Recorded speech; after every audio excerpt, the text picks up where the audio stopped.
Hey guys! Welcome back to my channel. Sa paggabi nga, masaya-masaya tayo. Landslide pala si Fiang. Daming nagmamahal sa kanya.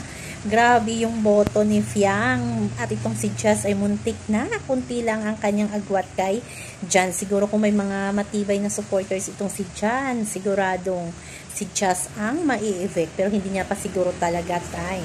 Ito na nga, ang sweet ni GM. Di napigilan ang bugso ng damdamin. Kinis si Fiang. Ayan. Hindi natin yung mga mata niyo dyan sa video, si pati niyo, talagang kinis niya nata si Fiang sa cheeks lang yun naman.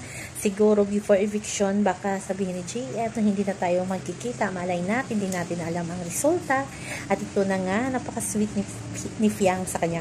Pero tuloy pa din ngayon ang ating ligaya, lalo na kay Fiang at GM, at sa mga bashers ni Jazz, tuloy pa din ang galit. So yan naman po guys ang ating update sa ngayon, hanggang sa muli. Bye bye.